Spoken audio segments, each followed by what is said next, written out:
Welcome, everyone. I'm just going to take a pause here for a moment and allow our attendees to join us. Great, looks like we've got some people joining. Just give it another second here and I will get this kicked off. Well, great, looks like we've got a good crowd here that's joined this call. And I apologize, my fan is going and I realize that sometimes that makes it a little bit hard to hear me. So bear with me for just a moment. I'll just get this run through quick. So welcome to month 2 of NAIFA's onboarding program, You Are the Brand. My name is Emily Cabbage and I'm the Associate Director of Member Programs at NAIFA, and I'm thrilled to be your host today. All attendees are currently in listen-only mode. If you have questions during the presentation, please use the Q&A button at the bottom of the screen. We'll also have some time for Q&A during the middle of the presentation and at the end. It's now my pleasure to introduce our speaker for today, Brian Haney, or as many in the NAIFA community know him as B Dizzle. Brian's been involved with NAIFA for over 10 years. He's a 16-year industry veteran operating an independent family-owned practice with his father and brother in the greater Washington, D.C. area. A self-avowed tech junkie, he launched the That's My Financial Guide podcast in 2019 and is continually building and refining his firm's digital and marketing framework. Brian has been fortunate to have received much industry recognition, including MDRT Lifetime Qualifier since 2009, MDRT Core to the Table Qualifier since 2014, and a Top of the Table Qualifier for the last 3 years. Brian is also a NAIFA National Quality Award recipient each year since 2013. Brian was also named one of NAIFA's prestigious 4 Under 40 in 2017, as well as the Diversity Champion in 2018. Brian was named to the Washington Business Journal's 40 Under 40 in 2019 and was named as one of NALBA's ID 20 recipients in 2019.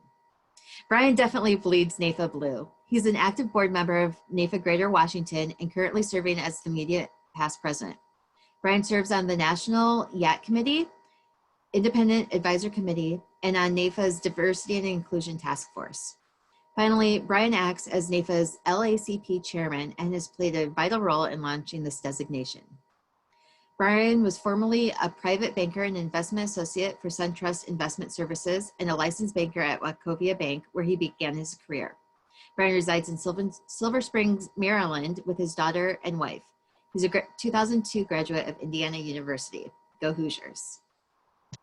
So without further ado, I am going to turn this over to Brian, who is going to kick off our presentation. Brian? Thanks, Emily. How's everybody doing? Hey there, NAIFA. I got to tell you, it's a real privilege to be able to talk to you today. I'm very excited, very pleased to be asked to do this.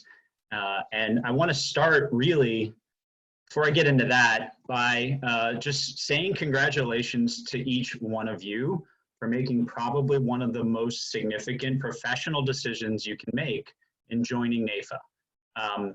All of the wonderful things that Emily kind of talked about, half of those would not be possible without my involvement in NAIFA. It has been a foundational piece to my professional life as well as my personal life. And the relationships that I've been able to form in the last decade are second to none. So just congratulations on starting what's going to be a fruitful and prosperous journey for yourself. And I'm excited that I can help hopefully steer you in the right direction when it comes to a significantly important part of your success, and that is your brand. So as the title says, and what we do in this industry, you, your practice, are the brand. And my presentation is really going to cover, at a high level, understanding what brand identity looks like specifically in today's digital economy. But I'm also going to go through kind of some components to branding that hopefully you may or may not have thought of. So that way, at the end of this, you'll have both the high level understanding as well as some very granular ways to move your brand forward, assess yourself, and maybe implement some strategies that are going to make you a more visible digital you and take you to places you haven't been yet in 2020 and beyond. We already kind of covered a lot of that. Again, none of this would have been possible without NAIFA. So you know, you're starting a journey that has, you know, significantly high ceiling and a lot of potential for growth. Before I get into any details about anything, I just want to take a few seconds to let you type in, are there any questions that you have, or is there anything that you would really want to know about branding or marketing in general before I even get in? You can use the question and answer button just to type some things in, and I'll just wait a little bit to see if there's anything that you want to tell me before I even get started.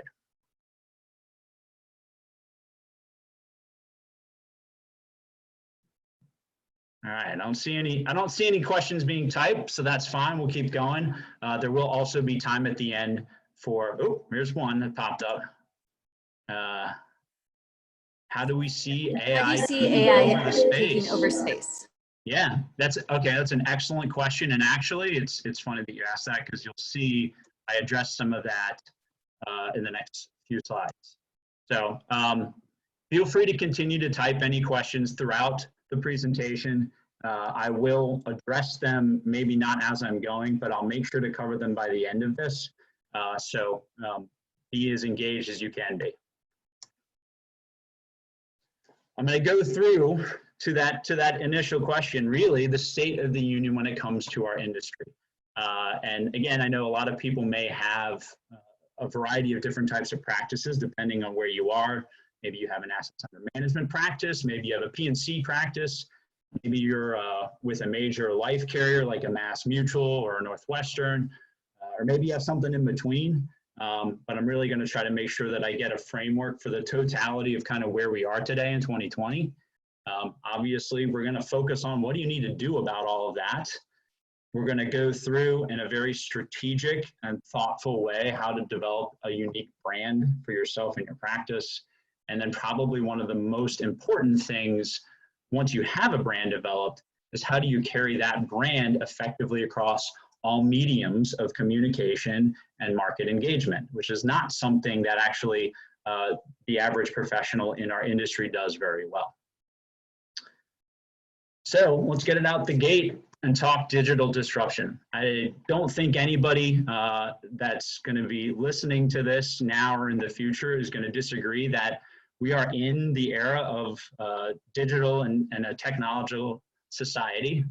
You know, if the largest movie house doesn't own films, right, and the largest taxi company doesn't actually own any taxi cabs, technology and really the digital industry is not just here, but it's here to stay. You know, I usually ask people to raise their hands if they've heard of the internet. Obviously, all of us have because we're on a Zoom call. And if you'd like to debate whether or not you think it's just a passing fad, feel free to type that right now into the Q&A bar and let me know if you think the internet's just a fad and we don't have to worry about it for long term. But I think all kidding aside, you know, these are some mass social, economic, and business disruptions that have happened. And, you know, these are elements to what I'm going to talk about, not just industry disruption, but it's social, personal, and really behavioral disruption as well. And I'll get into that in a little bit. As it relates to our industry, not just AI, but fintech in general is a massive component of, you know, where a lot of money is being funneled into financial technology, whether it's things focused on delivering products or policies or, you know, engaging in the consumer demand, answering questions. Tons of money and resources are getting poured into fintech. And again, this is not something that I think is going backwards. If anything, it's going to continue to go in this direction because there's a huge appetite for delivering really information and delivering a lot of value to a consuming market that is expecting to receive things digitally. So regardless of what type of practice you have, likely it's hit you already. And if you don't think it has, it probably will. So let's talk about AI, right? If you got an assets under management practice, the reality is that the robo space is here, it's here to stay. And there are people that will go in and, you know, take advantage of managing their own investment portfolios this way. And so that's just, again, something to be aware of. It's not just maybe, you know, the Merrill Lynches of the world or, you know, the LPL advisors or whatever you would consider the person-to-person threat to that business. It's also the fact that you don't need to work with a person to invest your money. I don't know how many of you have ever seen Breeze or been introduced to Meet Breeze. I don't know if you've ever written a disability policy. This is what you need to be aware of. Disability is not immune to this. Meet Breeze is actually a direct-to-consumer disability website designed to deliver disability coverage to the consuming public. It is actually underwritten by a surety, which is, for those of us that do a little bit of disability, a fairly decent sized player in that market. So don't think if you're writing disability, you're immune. And oh, by the way, can people buy life insurance online? Well, we already know that they can. What's really interesting is most people haven't heard of Haven Life. This is also, again, another direct-to-consumer term life insurance product. But what people may not realize is that it's underwritten by Mass Mutual. Mass Mutual being one of the oldest and largest career agency shops in the nation, has developed and put out a product line that cuts out an agent and doesn't pay commissions. So if you think about that for just a disruption standpoint as a great example, you have a company's that's entire brand identity has been built around being a career agent company, but they're taking a step outside of that comfort zone to deliver this. So again, not something to say whether it's good, bad, or indifferent, but these are the things that we all need to be aware of. We don't even need to get into the fact that you can get auto insurance online. I think most of us that ever touch the P&C part of the industry are aware that that's been something that's always kind of been there as well. So I've tried to say it in every possible way. Our new reality for us as professionals is that a significant portion of somebody's financial experience can be done without us. And I'm not here to tell you whether I think that that's good or bad. For me, personally and professionally, I don't think it's a bad thing, but it is something that we need to reconcile with, because the expectations, how I mentioned earlier, what does this mean, not just for you as a professional, but for us as an industry, and really, what does this mean for society? We need to start to understand that technology has disrupted how we even make buying decisions and really how we think about these things, because our entire process for engaging in these, in the decision-making process as it relates to our money is being changed, whether or not we're thinking about it. So that's kind of, the high-level impact we want to be focusing on. All right. What are you going to do about it? We're going to get into brand thinking now. So brand thinking really, branding in general is the embodiment of your corporate identity and how that gets communicated to your target audience, which are both prospects and clients, as well as the market at large. So these are components of brand thinking, and these aren't necessarily things, depending on how long you've been in the industry, and frankly, these aren't even industry-specific things that we tend to think about when it comes to developing a practice. Why is it that we do what we do? Why do you matter? Why does it matter to you? Knowing who you are as a professional and having a good, solid understanding of your own professional identity. And then being comfortable being who you are to the market, as there are going to be a lot of things that may happen as you grow a practice that make you uncomfortable, or just as you're stretching yourself as a professional. So making sure that you're grounded and solidified in your own brand, so that way you can navigate those types of things effectively. How do you really offer who you are? Remember, this presentation is titled Brand You. So I think the statement I want to really emphasize is that the consuming public doesn't buy our stuff, they buy us. Anybody can get, as I already identified, they can get all of these deliverables without us. So if somebody says yes to you and buys a policy, invests money, engages in a financial plan, whatever the case may be, they did it because you did something unique and significant in their lives to allow them to make that decision to purchase or to, invest. You helped them move the needle in their financial world. And that's why it's important that you recognize that and are able to offer that and allow the consuming public to understand that, because that's what they're thinking about if they're going to consider working with someone like us. If they're not, if they're going to do things on their own, then you're not going to have to worry about it, because that's probably not the part of the competitive landscape that you're going to be trying to focus on. And you're only going to be able to grow yourself as well. So we'll get to that. All right. What do you do? And this is really not a question of I'm a P&C agent, or I'm an insurance broker, or I'm an investment person, or I'm a fill in the blank. It's really a function of what's my actual tangible deliverable that isn't a policy, product, or investment, right? We're not in the insurance or investment business anymore. We are in the human transformation business, because that business is the business that our industry is about. And that's the industry component that is here to stay, that AI won't ever be able to disrupt. Human transformation, people change based off of relationships. They don't necessarily change by consuming data through a dispassionate web portal. Not just what do you do, as importantly, and maybe more so, why do you do what you do? And really, when you think about this, you need to be able to clearly communicate what you believe as it relates to your professional identity, not just why, you know, in the ethereal. Like for me, what my why is, it's about family, it's about relationships, it's about purpose. I think that the financial industry, that working with money, is possibly the greatest industry in the entire world. You know, the number one thing that people are challenged by is money. So money is the universal language that everybody has to speak and figure out, right? And if you're not fluent in money, you're going to need some help. So what a great thing to do to really have an impact in as many people's lives as humanly possible. So I have a passion for it in a large sense and in a very personal sense. And these things are important, not for me just to know in the back of my mind, but to also weave into my brand identity. And that's where your ethos comes into play. How I mentioned earlier, what is branding?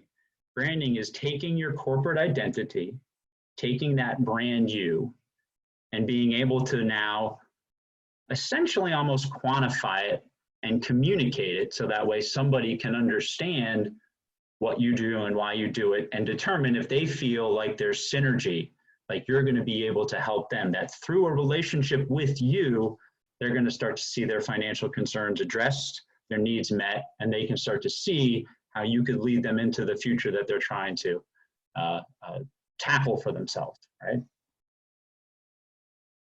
So where do you need to start, right? And I think where digital comes into play, because we've just kind of spent a lot of time, it's almost like high-level philosophy. This is where the digital landscape is a revolutionary opportunity for us. We have the opportunity to tell our stories in a more significant, frankly, to a mass audience, and in a more meaningful way than we ever have before. We can do things online that, you know, would take us a lot more time, energy, and effort to do if we were always just about doing things in person. So, you know, as we're going to go through a brand component, this is all part of how do I do a better job of storytelling. Storytelling is the oldest form of human communication. It's something that I just am significantly passionate about. I actually have my bachelor's degree is not in finance, it's not in business, it is in journalism. So I like communicating and finding ways to communicate more effectively, listening to my clients and prospect stories, weaving mine into theirs. It's a passion point for me. And that's the best way for any of us to reinforce to our clients and our prospects that we are a valuable asset in their lives. All right, so branding. Branding is now about delivering value and communicating that value to your audience on their terms. So I think one of the things that I'm going to suggest that you start to do is when you're asking those questions, why you, make sure you answer them for yourselves, but also allow your clients or the people that you have relationships with to answer them for you as well. Because that may be where you get some of the best data for how you can incorporate your brand. If you know why somebody said yes to you, that's the greatest answer as to what you might be able to replicate in the future. And that's a framework that's really important. So these are just some practical tips for ways that you can develop your own brand component. And these are some of the things that have been a critical part to my business development, both in person and online. So find a way to connect people together. What can that look like? You know, if you have somebody that's running a business, don't just figure out how you can help protect their business, invest their money, do their benefits. Maybe find out who their customers are, who the people that they need to be in relationship with in order for them to grow successfully. Dig into that business story and find those people and bring them together. It's a great example. Another great way to be a connector is, you know, if you're a member of a networking group or obviously a chamber of commerce or some membership organization, is just finding ways to, you know, listen well to certain people and bring some parties together where you see synergies might exist. Doing it without it being all about you and what you can do is huge, because people see that you're taking advantage of the psychological principle of reciprocity. If you do a favor for somebody else, they are naturally inclined to want to return the favor for you. Being a part of a cause, most of us do things that are philanthropic in nature. We care about community. We care about, you know, whether it's saving whales or the planet or personal causes, addressing homelessness. For me, it's you know, serving refugees, because that's a massive human crisis that we're experiencing at this day. And right, whatever it is for you, though, finding ways to build relationships and letting people know that these are the things that are important to you matters, because a lot of times we actually don't share those parts very effectively as professionals. And it does matter. It does make up our brand identity, and it's something that you want to be mindful of. How can you deliver value at your cost? Don't ever do anything for free, because the last thing that you got for free, you didn't value that too much. So your language does matter. Join committees, find ways to serve. I've been on a ton of boards. I'm going to continue to be on a ton of boards. There's a lot of opportunities for you to develop a brand and to elevate your profile by, you know, joining, volunteering, and then, you know, running in a capacity that allows you to show that you're a leader. So board opportunities really are great, you know, whatever brand resume builders to elevate your profile, because you get to be in a position of leadership. All of this is really about differentiation. Now we're going to get into something really practical. How often do you think of the colors that you use? I would venture to guess, if you're like me, not very often, until I was kind of drawn into this and made aware of it for my own self. But, you know, I'm not saying this to get all of us excited and really engaged in thinking so strategically about every tie that you wear or anything like that, but to understand that it is important to really assess the entirety of your brand. So to look at not just the things that you say online, but the way that you look. All of these things matter. It's interesting, you know, if I'm wearing blue, as you'll see in a lot of financial arenas, you know, is that kind of this psychological element of dependability, strength, and trust. But different colors give off different subconscious emotions. And so, you know, these are things that it's good to think of. It's good to be aware of. It's good to have a color scheme if you have the opportunity to have your own independent brand. Or if you're part of a corporate practice, if you're a State Farm agent, or, you know, find an effective way to take advantage of the corporate brand that exists, but obviously to use it to leverage your own personal brand, because it's critical, right? People aren't going to necessarily just buy State Farm. They're going to buy the State Farm agent. Or, you know, if that's, you know, a Mass Mutual, whatever that is, you know, you want to find that flexibility, because this is, you have to personalize this for yourself. If I were to ask, and certainly you can respond in the notes if you want to, I'm sure all of us have a bio. How many of us have a bio that's actually written with our audience in mind? Okay, again, different type of brand thinking. Our value propositioning, a lot of times the challenge that we have, and the reason why I think the average industry professional doesn't do the best job of standing out from among the crowd or distinguishing yourself in such a way that, you know, your online audience finds you more engaging than the next person, is because we do a wonderful job at talking at the consuming public. And nobody likes being talked at. Nobody likes receiving canned LinkedIn posts that, you know, if you're using a certain service, that you and maybe 100 other of you also can use that same pre-done post as an easy example. And bios that are written in a fun and engaging way that talk to somebody on their audience's terms are very rare. Most of it's kind of, you know, here's who I am, here's where I'm from, here's what I do, here's why I'm wonderful. And it's not that that's not good to be aware of, but there's a more effective way and a more engaging way of writing that that's going to be better received by your audience than just the standard way that we've done it, right? It's not just erecting our resume online as if somebody's going to then somehow hire us to do what we do. Looking at your website, you know, what is your brand identity when it comes to the web presence that you have? Obviously, we're getting into social media, how these convey, you know, do your print materials line up with the things that you have on your bio, your website? Is your language, is your messaging, is there uniformity? I'm going to get into a term called cognitive dissonance in a second. Thinking about your voicemail, did you know that you can have a little bit of fun on your voicemail? You know, it's a great, because what are the chances of somebody going to call you and actually leave you a message? Or even if they don't leave you a message, they're going to hear something. That small element can actually have a significant impact because it's another opportunity to communicate brand that we don't tend to think about. Right? And consistency is key.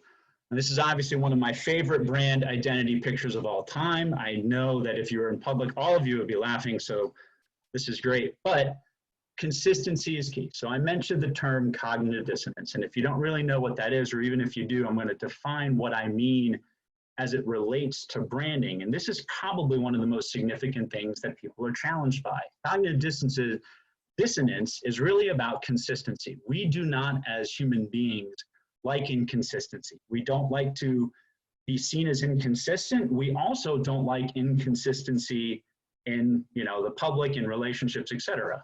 You know, we all know what it's like, what we call somebody who says one thing and does something else, right? A lot of pejoratives around what that looks like. But how that now relates to a brand and how we're communicating in a digital audience is a lot of times the way that we talk, the things that we show our clients, and the image that we have online, there's inconsistency. And it might even be small, it might be subtle. The reason why it exists is because we haven't really taken the time to be as thoughtful about that as we should be. And so without knowing it, you may be creating cognitive dissonance, which creates this subconscious, I don't really know about this person or this practice. And yet, you know, that means that before you even sit down with somebody or talk to them online or give them a phone call, you might have already communicated something that's creating a bit of a barrier that you're going to now have to overcome without even knowing it, right? So consistency and understanding what your message, what your visual identity, what your engagement looks like is hugely paramount. And now, if you haven't done this already, you got to embrace digital transformation. Okay, so this is taking that ethos, taking that identity, taking your value, your mission statement, who you are, what you do online, and now engaging in mass audience, right? Taking your brand and then also going through a process that figures out what are the best ways for you to engage based on your target audience. Not everybody needs to do the same thing all the time. You really want to have, as much as you have your own brand and your own identity, you're going to want to also try to do a good job of creating buyer personas. So understanding that target audience, where are they engaging? What questions are they asking? What are their common pain points? And where do they go to find information? How do they think about working with somebody in our industry? These are all the considerations that it's really important for you to figure out, because that's going to be the most effective way for you to build a marketing program with that brand to reach your target audience. So a lot of times we don't think about that. We just kind of get out there and do the best that we can to spread our message, or we try to use LinkedIn based off of all these cool LinkedIn techniques to get business. A lot of that can work.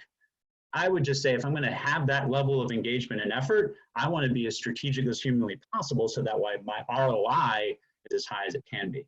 So that dives into, you know, how are we going to figure out what technologies you should be looking I know it's kind of reinforcing the same point, but 62% of millennials do not feel like that feel that their online content drives their loyalty, but most of them don't feel that, whether it's a massive organization or even personal individuals, that people are developing content that is specific to them, that is meeting their needs, that is tailoring themselves to their needs. 90% of millennials will share their brand preferences online. So in this era of digital revolution and digital transformation, we're getting into this kind of socialnomics concept, where if we do this right, finding people that are going to be brand ambassadors and digital cheerleaders for us is much easier, much more effective, and you can develop significant amount of loyalty. It doesn't all have to be just person to person. Now you've got word of mouth is now world of mouth, right? People can talk about you in their own posts. People can recommend you. There's so many more ways that you can create a team of people that are really going to allow your brand to take off to new heights. So this is really important. We're in the experience economy. I don't know if you've been to Disney World, but I usually ask the question if I'm in a room full of people, how many people have ever gone to Disney World for just one day? And then for the hands that go up, then I have to say, well, outside of it being for a work event, usually that takes care of that second component. The reality is you don't do Disney for a day. If you have kids, you definitely don't do Disney for a day unless you want your kids to eat. So I'm not trying to harp on the Disney component, but the reality is Disney is a great example of how they've mastered experience. Their brand value is such that you spend a ton of money to have this type of an experience. And oh, by the way, 70 to 73% of people that have done it once do it again. So their return customers are huge, and they have a tremendous brand that they've been very strategic about managing and delivering that experience. And that's kind of what we need to be mindful of as it relates to our industry. How do people experience you as a professional? It's not about service anymore. That used to be kind of one of the ways that you could stand out. And I'm certainly not throwing service under the bus, because we all need to master service. The service is now kind of the expectation. It's not the unique distinguisher. And it doesn't get you as far as it used to. And in fact, it can be a big significant issue that can turn off, can create cognitive dissonance, because if you're great up front, but you're bad on the back end, you know, that can have a serious impact. And everything's about personalization. You know, it's called an iPhone, where the optimal word or the optimal letter is I, right? We're all getting things that is meant to be just for us. You know, when's the last time you went on Facebook and you see these ads and you're like, oh man, I was just talking to so-and-so about this and now I'm seeing an ad, right? We're seeing, you know, messaging because of mass data mining that's all personalized, trying to meet us on this individual level. And so we have to be that strategic and that mindful. And your clients will pay for experience with time. And that's what we're really looking for. We're looking for relationships. The most successful people in our industry have clients that stay with them for a long time and bring their friends and families to the table, and they stay with them as well. We don't want, we're not transactional in nature, at least most of us aren't.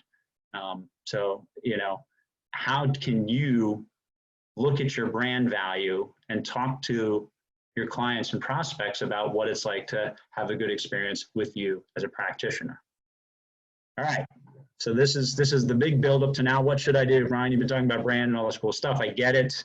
What do I need to do? First thing you need to do is audit yourself. So if you haven't Googled yourself before, do that. Okay. And if you did it earlier today, congratulations, do it again. But the first thing you should be aware of as you're building out your brand and answering some of these questions, you need to see what you look like now already. And you want to examine some very, you know, common things. Where do you show up in searches? I'm not going to suggest that all of us need to invest in SEO, which is search engine optimization.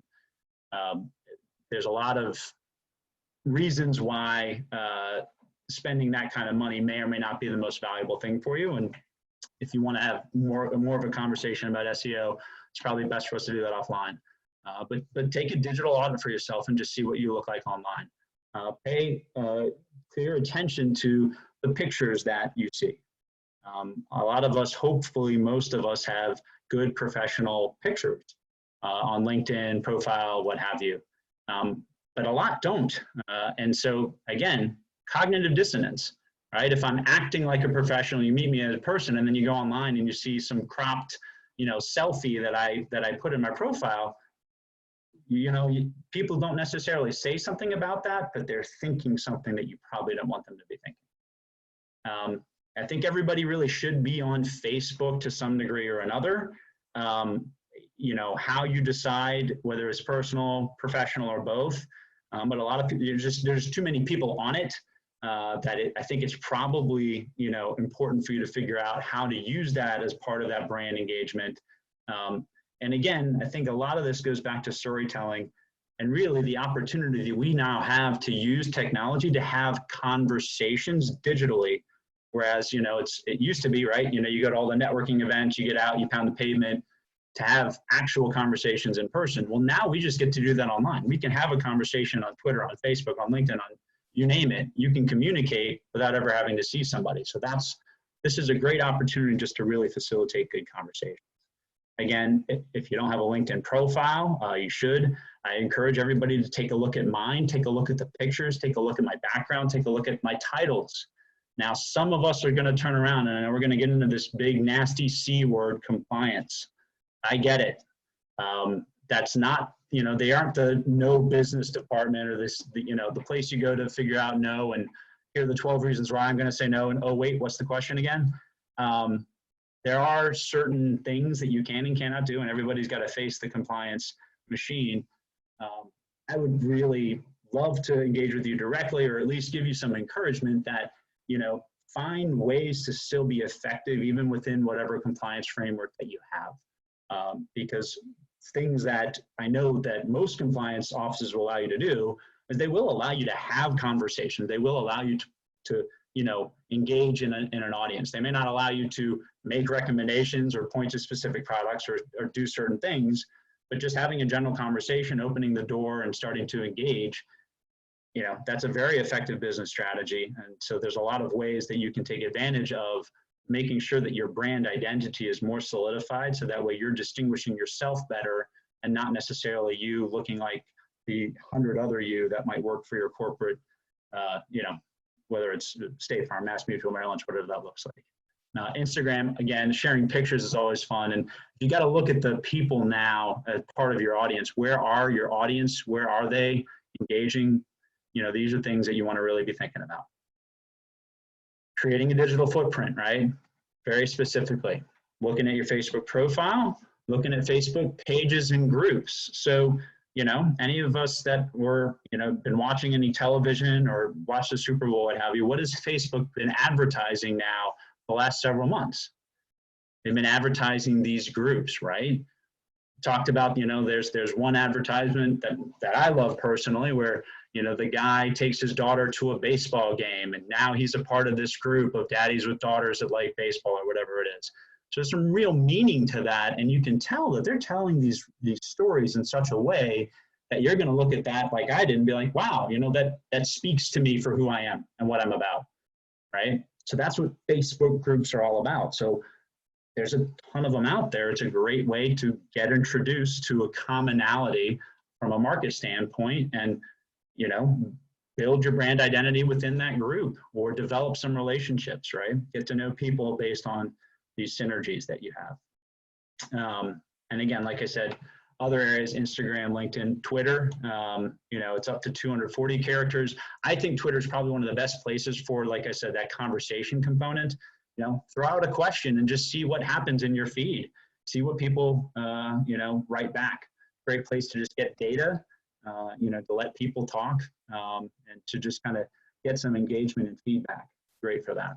And social ads, some of the social ads are very inexpensive.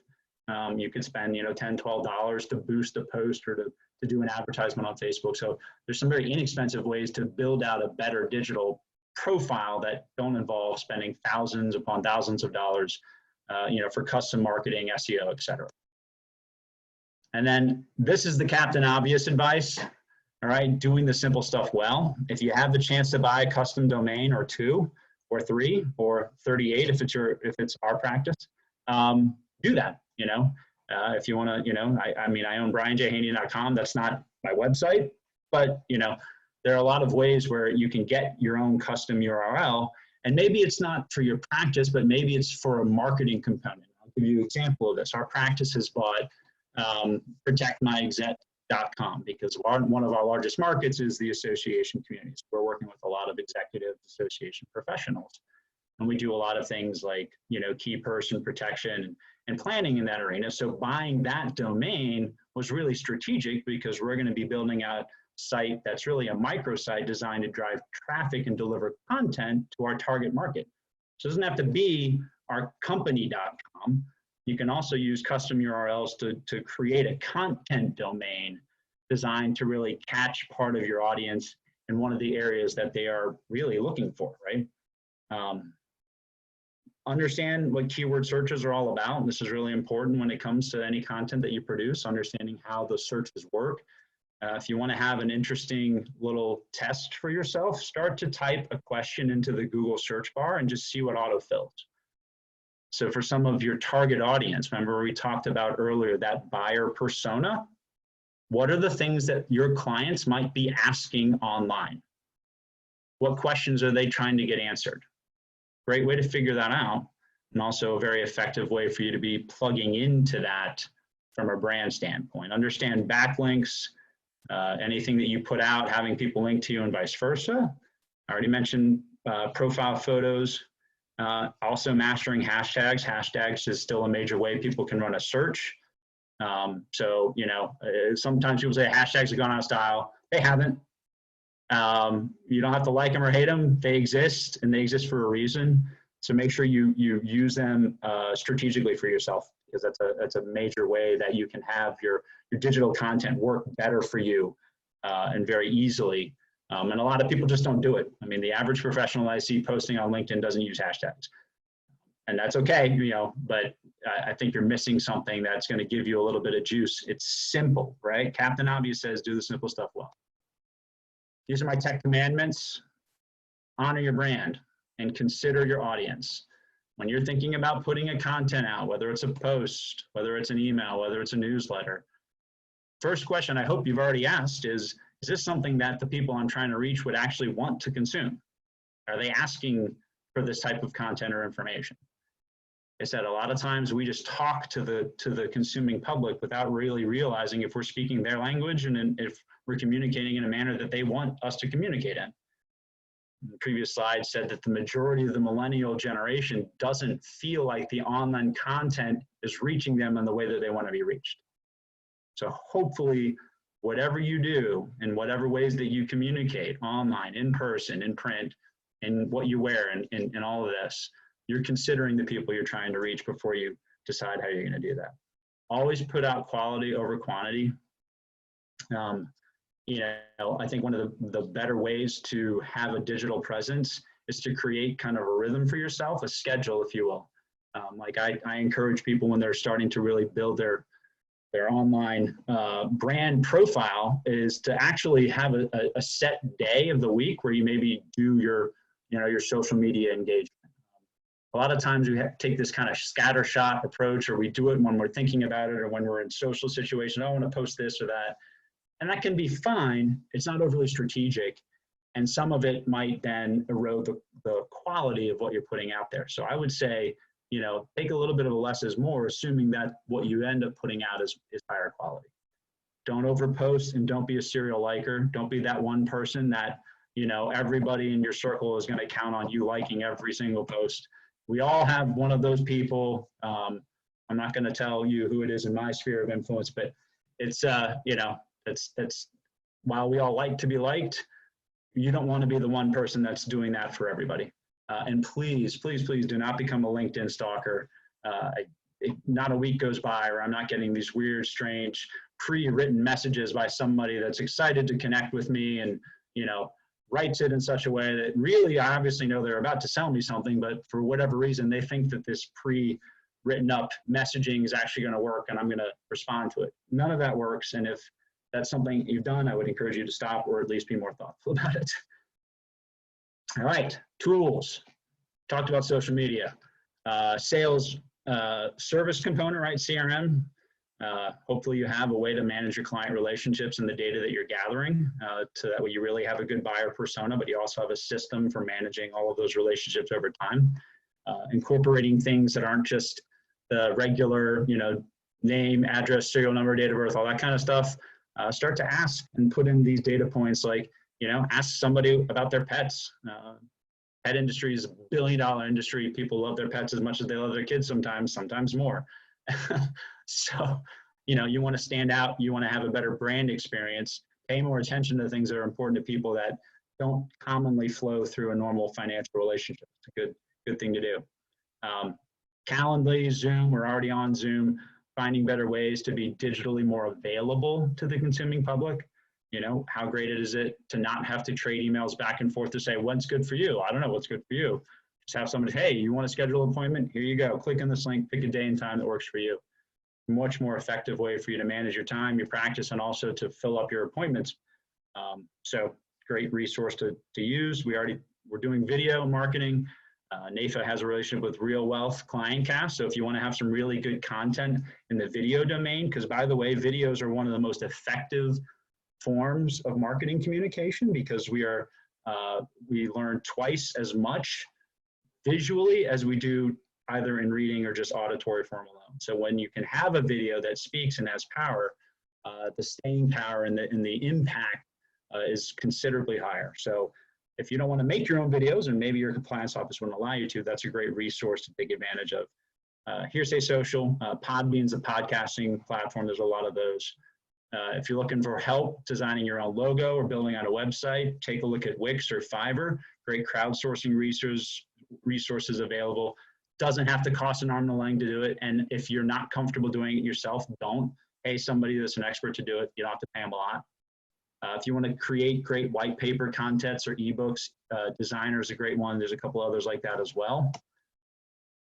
And now to bring it all home, I congratulated for joining NAFA, and I told you that I probably wouldn't have half the stuff of success or any of the accolades without it. So now's the time to really figure out that NAFA is going to be a huge part of helping you develop a brand identity. So first things first, alphabet soup. That's a great way to stand out, right? People do not look for generalists, they look for experts. And you're not an expert unless you have a designation that says so. Or at least it's a lot harder to be considered an expert unless you've already found some kind of a way to distinguish yourself and have that kind of expertise in a brand setting, right? Unless you're already Dave Ramsey or Susie Orman or whatever, and whether you like those personalities or not, they have their own brand, so they don't have to have the alphabet soup. Most of us do need that, and so take advantage of that. Get your LACP, get your LUTCF. These are just really extremely important, obviously, to learn, to grow, to become more, to be a better professional for yourself, but to stand out. Professional designations are, I think, essential. And I try to get a new one each year, or every 18 months. How can you elevate your own profile? Look for opportunities to get awards or a service, or to be seen and recognized for the things that you do that don't all flow through your production or your practice. That's really important. And NAFA's Quality Award is a great example of that. I've been fortunate enough to get it every year since 2013. And there are many other ways to do that. So poke around NAFA.org for yourself and see some of these opportunities. Learn how to become a real, true leader. You need to consider Lilly, Leadership and Life Institute. Depending on where you are in your practice and kind of your professional life, that may be something that you consider now. If you're a little bit more seasoned veteran, or if you're newer kind of in the industry, you might wait a few years. But that is a hugely advantageous resource to go through. 6-month program that you just come out of that a better person, better leader, better in just about every way I can imagine. Great resource. And then just, I could probably spend an entire day with everybody going through all the resources NAFA has. You just want to get in and take advantage of it. Figure out where your practice is hurting or what things you might need. And chances are there's a way for you to pull something out of the NAFA library that can help you. So maximize NAFA for your own brand as you're trying to elevate yourself. Let the organization help you out. NAFA is here to see you succeed, because NAFA doesn't succeed if you don't. So That's probably my final thought for the day. Now, questions, comments, concerns, needs, desires, longings, or considerations. Let's see. As fintech gets bigger, how are you seeing the small shops compete, especially when the carriers are reducing commissions as a result of this? That's a great question. I'm not going to necessarily guess the type of practice that you're operating, but I still think that whether size to me doesn't matter as much. It does in parts of the industry where volume has a role, but in terms of maybe brand value and positioning, I think small or large, really, we have such a great opportunity to develop unique practice areas and specialization, right? So if you're a small shop, that whether you do some, whether you're kind of a broad generalist type of practice, I would venture to guess you probably have certain target markets that are your largest client focus. So I think the thing about it is take the technology and find ways to then carry your brand into your target audiences better and more effectively. Because a lot of times, we're kind of taught to focus on niches as we grow our practices, and we are always aware of that. And maybe we've done that successfully over the years. But now is the opportunity to take all of that to a new level, right? To really use the digital landscape to drive a better stake in the ground for your own brand, to be seen as more of an industry expert, not just a financial expert. And I think that's the next step that to kind of answer not just the fintech question, but really what I hope to see and what we're trying to do with our own practice is we have the opportunity now to be considered experts in the industries that we serve, to be known as somebody that understands that industry as well as the people that are in it. And to find ways to effectively communicate that kind of brand value. So that way, by the time they get to the fact that, oh, you're a financial person that really gets what I do, that's much better than just somebody who sells insurance or manages assets. As it comes to the buying and selling of books and that kind of stuff, that's a challenging part of the marketplace. So I don't necessarily know that I'd want to speculate as to what I think that's going to do. I will say this, that there are a lot more buyers for business than there ever have been. I think there's a massive opportunity to grow through partnership, acquisition, or to look for ways to get scale, if that's maybe part of your growth strategy. And I think that the barriers to doing that have really gone down. So that's another good thing to be looking at, if that's part of your plan, practice, or value. What other questions exist? All right. Okay, we'll give people a second if they had to type some more questions, but let me once again, on behalf of NAIFA, thank you guys for participating in this. This will be recorded and it will be available on the same site that you registered. We do have all 12 months now scheduled and available for registration. Our next session for the onboarding will be on March 13th at 1 p.m. Eastern. And this topic will be Advocacy 101. And so advocacy is one of the major things that NAIFA does very well. And just even being a member of NAIFA, you're helping to protect our industry and your clients. And at this webinar, you'll increase grassroots efforts with training from NAIFA's government relations team, learn how to talk to representatives, and build relationships with policymakers on Capitol Hill and at your state and at the state level. So Brian mentioned a lot of resources that are available out there now. So if you, I'll send everybody a link to this new updated site that we've got that has all of the sessions to register for. That's what the purpose of these onboarding calls are supposed to be, is that every month we're going to take a look at some of the things that NAIFA can help you be the best producer, advisor, agent possible, and all the resources that we can help you do that. So so that's what the next 12 months are going to look like, and I'll send that link out. Emily, can I say one last thing before we wrap up? Absolutely. For anybody that maybe I went through and covered a lot of ground. If you would like some help, just going through kind of a brand exercise, I do have a worksheet that I can use that I'd be more than happy to send to you, and then have a 30 to 45 minute just one-on-one Zoom call to kind of help you go through very strategically a brand overhaul for yourself. If that's something that you would like, just send me an email or contact me about it. It's free for anybody that wants to take advantage of it. Be happy to help you do that. Awesome. Thank you, Brian. And thanks everyone for joining. Like I said, I will send out this link so that you can get this posted. It will probably be early next week. NAFA is closed on Monday for President's Day, but we will get that out to you and look forward to seeing you all on our next call on March 13th. Thanks so much.